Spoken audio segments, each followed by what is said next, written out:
organ at chairs. Cheers. Come sit with us. Let's talk about yoga. It is for everybody. Whatever's going to keep bringing you back to the mat. A little bit of philosophy. Talk about poses. We have a lot of laughs. We drink a little. We're just real and authentic. Come as you are. Real authentic yogis that want to talk to everybody. Everybody. Come sit with us as we talk about yoga.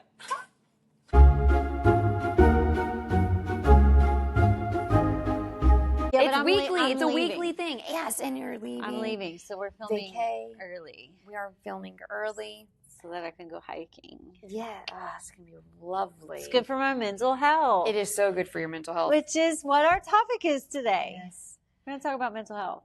I've heard it's been raining a lot in Atlanta. I have a friend that lives up there. Okay. But, so that'll be good, though, whenever you go and it's not so hot, so you can, like, really focus on, like, enjoying. Very nice way to reconnect with nature. Yeah. And reground. Kind of. Yeah. I like to think of it as like just coming back. Yeah. I think that's literally what the ocean is for me whenever Yes. we go to the beach. So they're kind of interchangeable for me. They do the same thing in different ways. The beach and the mountains. Those are my two, like when I need to beach in the mountains, those will get me there. When I go to the mountains, I'm putting in work, right? Because I'm hiking. Right. And I love that. And it grounds me. And the beach, I'm generally lazy. I'm being Chilling. lazy, but I'm just like enjoying. So, but they both do kind of the same thing. They're just in different ways. Right. I don't know.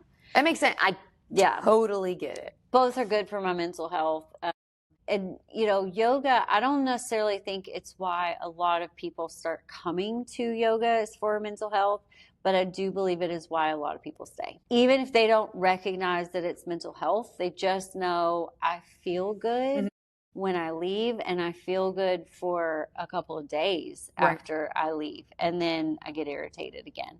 I've heard that so many times throughout my teaching, and so I don't necessarily, I know there are some people that seek out yoga for the mental health aspect, but I would say more often I hear they started it for the physical reasons, whether it was for exercise or it was that they're dealing with limited mobility, they have some type of injury that a doctor has recommended it. I think the physical aspect is what brings people to yoga the most to begin with, but I think what keeps people in yoga is mental health. And I remember, just because I just watched the video, our last episode, we were talking about like why we have these feelings come up on our mat. Why do I want to cry right now? Why do I have this feeling that's bottling up, you know, and wants to be released? And I have heard and have read that we store emotions all in our bodies, in our hips, wherever, and it's just there and it builds up. Yeah. And I know you talk about that a lot as well. Energy and motion. Yes. That is what yoga does, is it puts energy into motion. So when we're moving our bodies in all these weird shapes or whatever you want to call it, especially if you don't do yoga. I mean, when I didn't do yoga and I was invited to go to yoga, I looked it up. I mean, I'd heard of it, but it's not like I'd never been to a class or anything. And so like when I thought of yoga, I just thought of like sitting in a meditation pose. Namaste. You know, that's what So I actually had looked it up, and it looks like a bunch of weird shapes. You know, you're putting your body into a bunch of weird shapes, and you are. But really, the goal is to move around. If emotions are energy in motion, and they get stuck in our body, we suppress them all the time. I watch it happen here in this room. That emotion starts to rise up, and they try to push it back down. And I'm like, just let it go, let it out, because that's why it's coming up, so you can release it, so you can let it go. And this is the one place where you really can. Yeah. You know? Well, like if you start crying in the middle of Walmart, people do look at you. They're gonna. It has happened to me, and people do look at you. In yoga class, nobody is going to look over at you, because 9 times out of 10, they have also cried on their mat more than once, and they didn't even know why they were crying. Right. So they're never going to look over at you like, why are you crying? Right. It just doesn't happen here. We're just grateful that you're letting it out, you know? Yeah. And so mental health, like I say it often, I come to yoga to make life make sense again. I know you've heard me say that, because it is the truth. Like, there's so much chaos out there. And I love life. I mean, I love living. I love life. But there's just a lot of things that don't make sense to me out in that world. Life don't be making sense a lot. And when I come here, this is a world, it makes sense to me and it feels good. And nobody looks at you weird because you're breathing deeply or you're crying or whatever the case may be. And so, like, when I come here, I walk out of class with like a fresh perspective on life. And there's a saying, and I think of it often: yoga didn't change my life, it changed how I looked at life. So like, yoga isn't going to change your life, right, but it will change how you look at life, which can then change your life, especially if you let it. Yes. Because you can totally come in here and it can be an exercise. Yeah. And I know we've said that before. Like that, and that's fine. Yeah, and I know we've talked about it before on the podcast, but it does go so much deeper. Yoga can really, if you let it, make a huge change, a big impact. And I think I know you saw it, but in teacher training, everyone, like just where we all started and where we all ended. And that was really neat because we let yoga and the understanding and the learning of yoga, it changed a lot of us. Every single one of us, actually, which is really neat. And well, I think every single one of us during teacher training cried, not just together, but on our mats, through practice. Yeah. And we were able to release. Yeah. And so it's a shedding of the old. It's a shedding of what was. Right. And a beginning of what can be. And I think that's because I know that is what brought. I don't think it was, I need to do yoga for my mental health. I was stuck in a facility where they had some yoga tapes, and I was like, I've always wanted to do this, so I'm going to try it. And I started doing it, and I was the only one in there watching these videos on this box TV, but it was great, and I kept doing it. I did it every day. And when I got out, I was like, that's something that helped me not be so anxious. And this is my therapy. When I don't come, I can feel my anxiety building up. And with getting clean, with coming back home and dealing with actual chaos, my first marriage, I went to yoga. With doing the divorce, I went to yoga, That's when you started coming here. It is, yes. Right after the divorce? Right after the divorce. Yeah.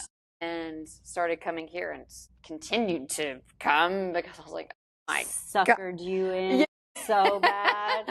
And you just couldn't leave. Couldn't leave. And I'm grateful, too, to have like a yoga home because so much has happened even since then. And to have somewhere, I think it really hit me, too, whenever Charlie died, with like how much I can just release on my mat and really how I can just let it go and it be okay. Because the person right next to me might know I'm crying or might not or whatever, or the teacher might know or whatever, it doesn't matter because whenever I'm able to release it, I don't feel as anxious or depressed, or I'm still grieving, but it's not as heavy because I'm able to release it. Because sometimes when I'm in front of my family or my friends, I don't want to release it because I don't want to put it off on someone else. Yeah. I don't want someone else to feel like they have to carry my burden. So being able to come into a safe space or be just in my mat. It's a mask that you wear. It is. You can drop the mask here. As soon hats and badges, let it go. Because in here you don't have to worry about anybody else. It is a therapy all on its own. Yeah. If you let it.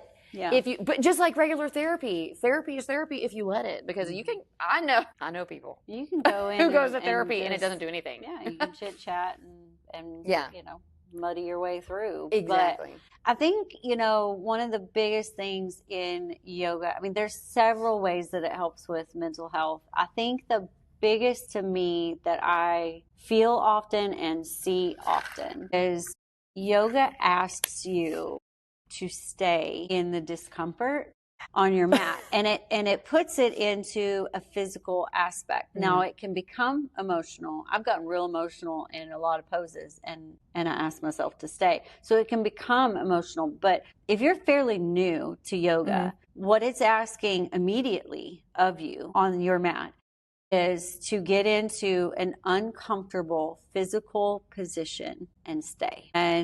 And you have choices, right? When you're presented with that, we talk about how it's a mirror for your life, and how you show up out there, it will show up here. And so you're presented with the option.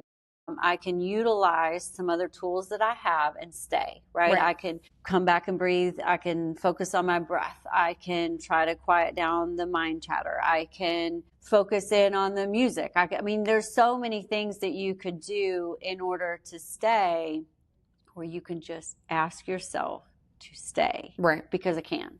Because let's just see if I can. And I think that's probably one of the first things that people are really presented with when you start going into mental health and how it's helpful. It puts you in a physical position that you're not in all the time. It's uncomfortable, some more uncomfortable than others.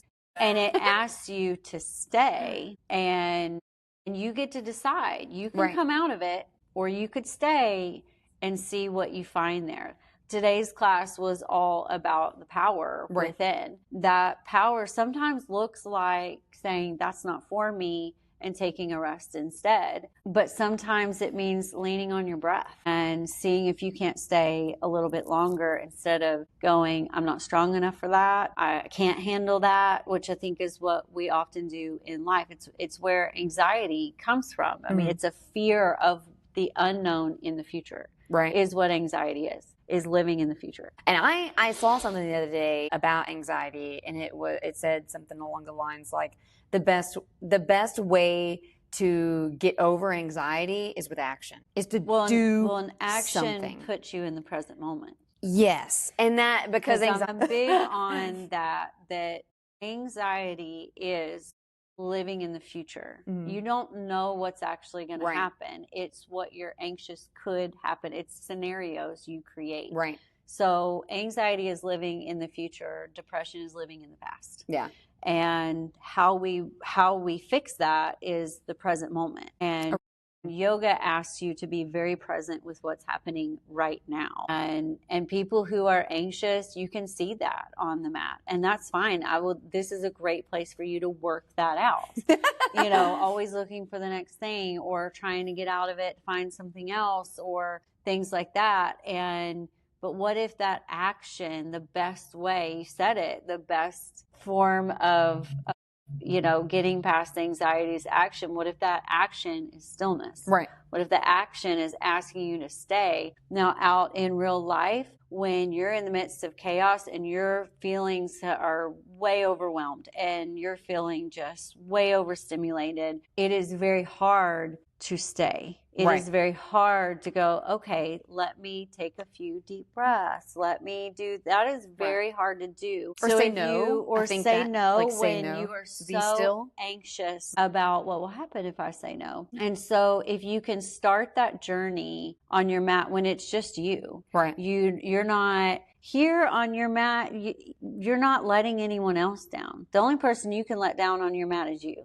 That's it. You're not going to let the teacher down. You're not going to let another student down, not a friend, a spouse, nothing. It is practice. You. But out there, we take on the responsibility of all these other people and the fear of how they're going to feel about things. And so when you carve out this time for yourself and you can start figuring those things out and how to do those things with just you, you can then carry that out into the world outside. I don't know how many students now I've gotten messages over the years of, hey, I won't be at class because this and this is happening in my life.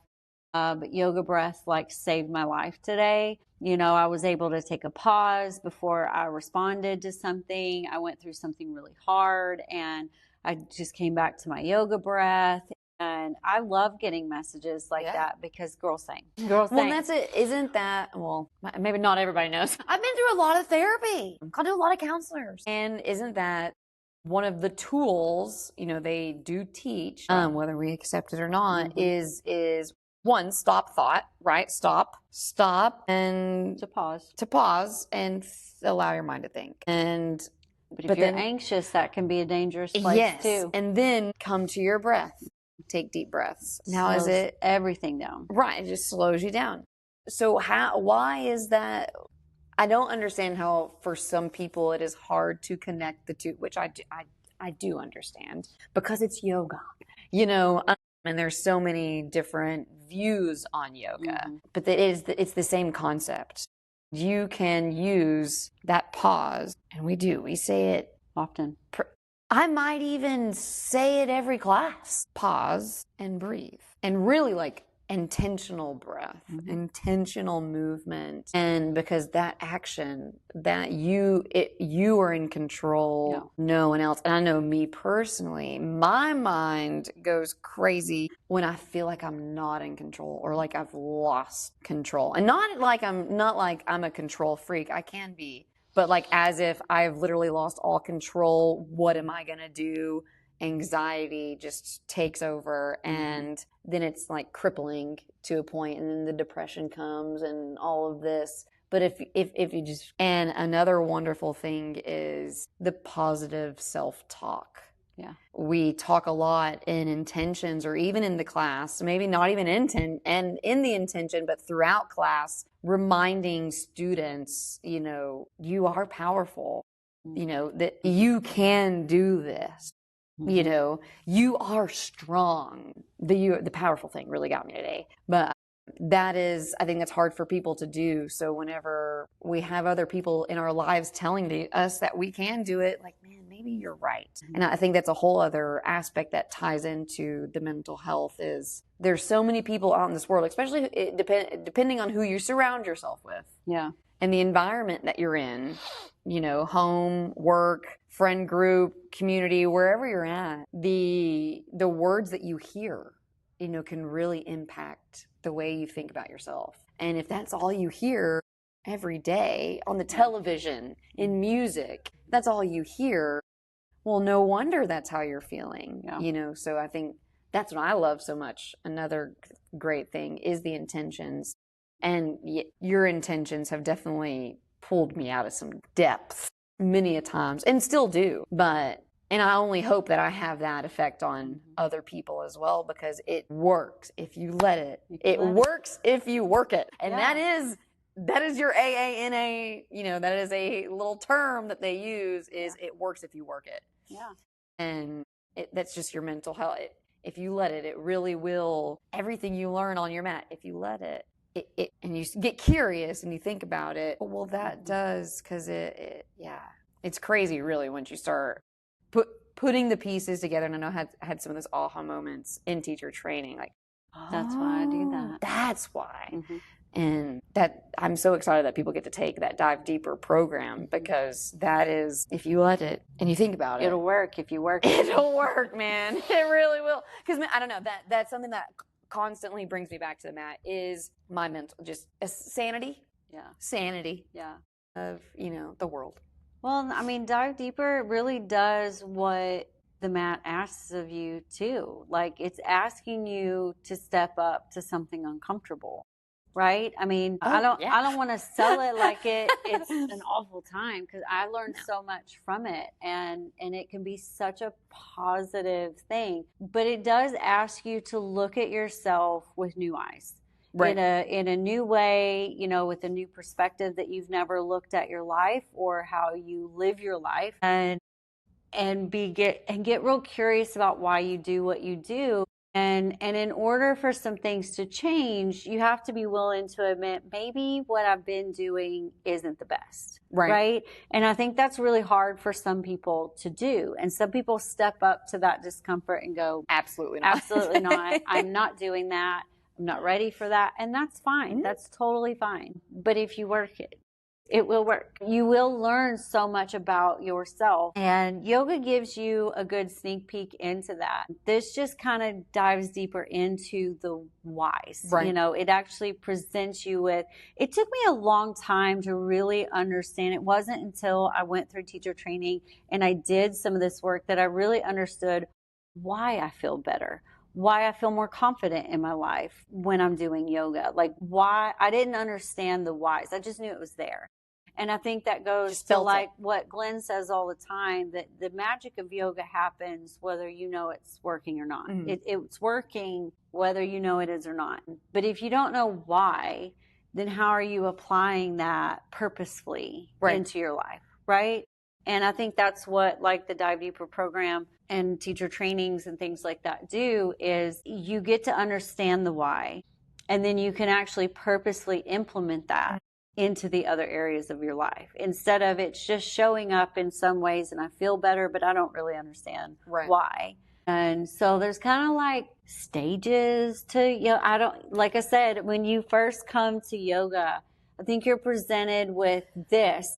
And I think people benefit from it even if they don't understand why. And you can get so many benefits from yoga without even understanding why. But if you love how you feel when you leave yoga, usually for a couple days, I mean, it has lasting effects, then it's a great opportunity to get to understand why that feels so good and how I can bring yoga into more areas of my life than just showing up for a class every couple of days. And I think yoga helps us live life intentionally. Yes. And then we can live intentionally a yoga way of life. Yes. And because I can't speak for everybody, but I know for me, for a very long time, I was just literally just living, I was existing, just living life. But with kind of finding yoga and finding the physical practice, knowing that it just made me feel good, you know, and actually being able to be intentional with, but man, if I intentionally bring this into the rest of my life, this feeling, it has changed my life drastically, and I swear I am the happiest I have ever been in my entire life, and that is amazing. I never thought that this feeling, I never thought that this happiness was a thing to acquire. Yeah. I never thought that this type of happiness was real. I thought it was just something you see in movies, you know, and that's my mental health issues. Well, but I mean, it's an intentional thing for you to do once you become aware. When you become aware. Well, because I think one of the coolest parts of that to me is that, yes, you have exciting things that are happening in your life, but I have watched for years now, several years, that there wasn't always something big and exciting going on. Right. The happiness stayed. So the other thing that yoga really asks you to do is to just accept what is. Right? When we're always looking for the next best thing, or we're living in the sadness of the past, it's really hard to find that happiness where you are. Contentment. And, you know, like people that are used to a roller coaster ride of life, like you have the high highs, but then you have low lows, and man, I'm just trying to coast in the middle. Right. And I think for some people, they don't really know how to do that. And I love a high high. I really don't like low lows. Right. And I feel like you can't really have one without the other. And so like I'm trying to coast through happy. Yes. Just happy. And I think when you're able to recognize that midline is joy. That is joy. High highs are like almost in a manic state. Right. And it can't last. It has to come back down. And so if you're always chasing that next high, then you won't ever stay there. Right. Or you really go into a manic state, you know, right. Or you're taking something to keep you there. Yeah. You know, just not good either. So like yoga really asks you to find joy in what is and accept what is just as it is right now, not what could happen later today, not what happened yesterday, just what is. Right. And I think it really helps you to recognize that midline, that is joy. It is. That is what you are seeking. And I think there's so many people, they're almost uncomfortable there because they only know one or the other. Right. And it's kind of, I feel like that almost feels boring. Yeah. People get confused with content and complacent. Yeah. And because complacent is you're there and you're not happy. You're not happy. You're not moving forward. You're kind of stuck. Where content is I am happy and I'm moving. We're moving. Yeah. You know, I'm not stuck still. I'm moving. Things are good. You know, that 900, I feel like that's where you feel 900, 9,000, that gratitude and just joy. The highest vibration you can have. And you're just you're coasting. And I'm grateful for what is. Grateful for what I have today, you know. And that, I think it's very hard, because sometimes whenever we find it, it is uncomfortable, because you're like, this is not familiar. I don't know what this is. I don't know this feeling. And I feel like sometimes people create chaos. Where self-sabotage comes in. Yes. You will create chaos. Right. Just to rustle things up. Right. Yes. And I don't even think people necessarily think of it as, I want something bad to happen. They just want something to happen. They are uncomfortable with just staying, being. And so they will cause some type of drama, because it gives you the attention you're seeking, or it gives you that anxious feeling that you are used to having. And I think that if you haven't worked to heal that, you will chase those feelings, because that feels natural, that feels normal. I think it's why relationships, people will continue to keep going back to bad relationships, even with new people, but it's the same type of situation over and over again, because it's what they know. It's what they're comfortable with. Even if they're not happy in it, you will keep creating that same scenario until you have recognized and learned how to just be with what is. That's not healthy. Yeah. I remember whenever I started living on my own after the divorce, and my sister was like, Sissy, you just need to get comfortable with being still and staying home. And that was hard. Very hard for me, because I felt like I needed to be doing something, you know, something needed to feel something, you know, because that's all I've ever had. Forever, you know, since a child. I've always had something that has always been, what is this? What is this, you know? And now that I've learned to be comfortable with the stuff, man, that's all I want. It's kind of hard for me to want to do anything else, because I'm like, I really like being at home with my dogs. Yeah. That's nice. Yeah. You know, like, I don't have to go out and eat out all the time. I don't always have to be out doing something, or, you know, or taking a substance of some sort to make me feel a certain way, or I can just be here and present, and that's fun. Yeah. You know, I can sit on my back porch in the quiet with my dogs, now that I got one. Not a dog, but a back porch seating area. And that is enough, just finding joy for the son that I have today. Yeah. You know, honestly, finding joy with the peace and the contentment that I have in that moment.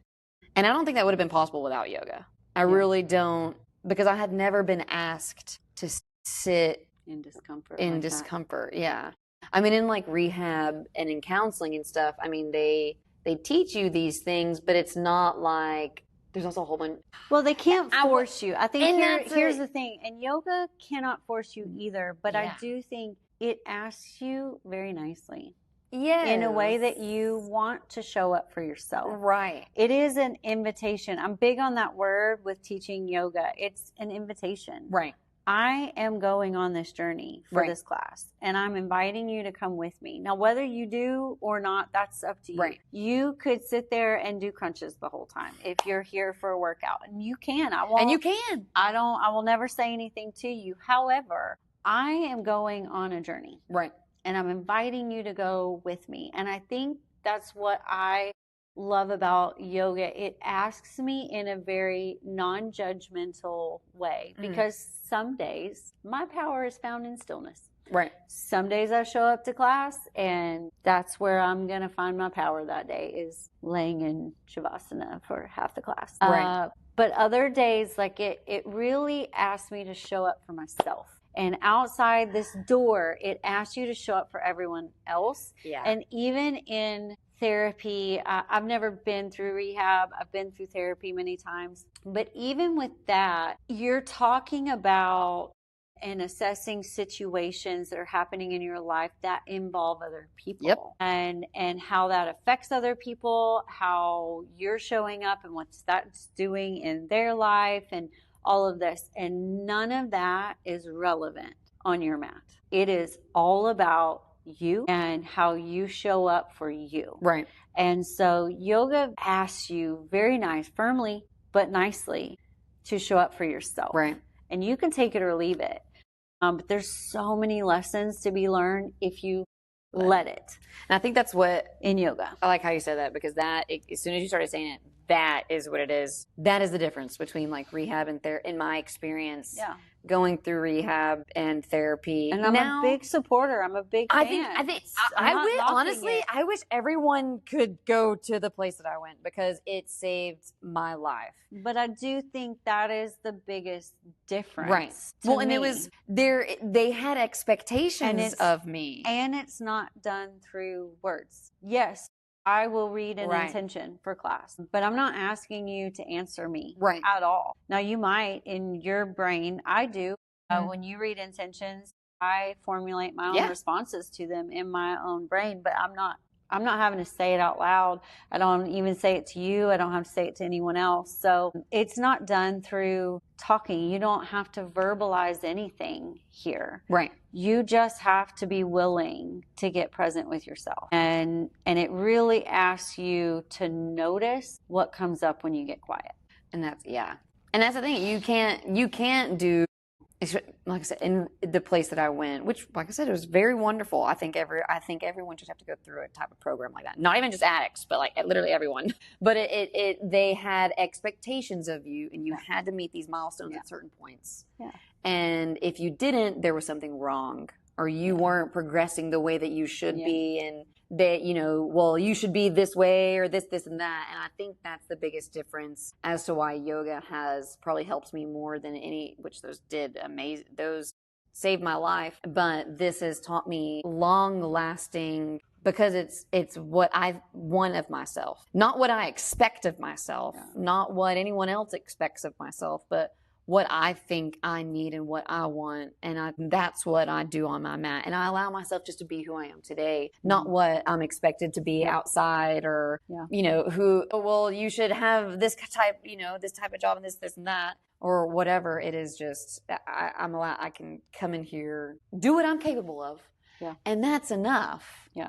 And because it's not always enough for some people. Well, I think like when you go through counseling or you go through a program like that, and I'm a big supporter of it all. They're different ways of getting you to a certain point, I think. Right. And so like they are all tools. Yes. Yeah. So coming from like a people pleaser aspect, that's who I am. That's who I've been my entire life. It's just, it's my go-to, right? I have to catch myself, and that's the yoga in me now, that I catch myself and go, stop it. We don't do that anymore. But when I'm, if you're in therapy and I'm asked a question, I feel I have to respond. Right. And even worse, if I feel like I have to respond the way I think you want me to respond.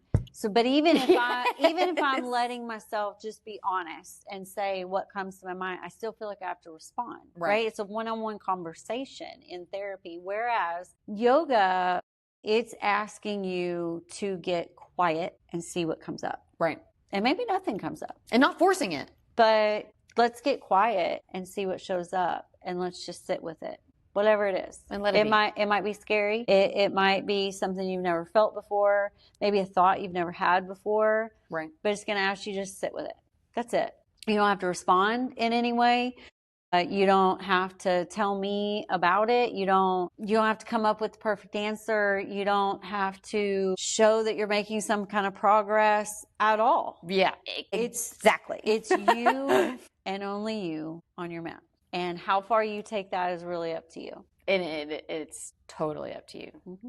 And I think that's really it. I mean, it just like we say on so many of these other episodes, and I'm sure we'll say it on many more, because it really just applies to yoga in general. It works if you work it. Yeah. It's going to be what you make it to be. Yeah. I mean, with anything in life, but it can help in many different aspects of life. And there's so many different aspects and limbs and branches and, meanings to what goes on inside these walls. But for mental health, I mean, it can do a lot for you if you let it. if you're looking for another outlet, and it doesn't have to replace. It's another tool if you want it to be. Yeah. If you want it to be. Yeah. It's an invitation. I love that word. You know, I love that word. I'm gonna invite you along. Yeah. I hope you come. But And that's what life is a freaking journey. Agreed. And it keeps Agreed. going. It's a good journey. Yeah. If you let it. Number 18. Number 18, which mental health is probably something we'll bring up many times. Oh, probably. over. Yeah. So, Many it's one of many. One of many. It was requested, so there you go. Peace out.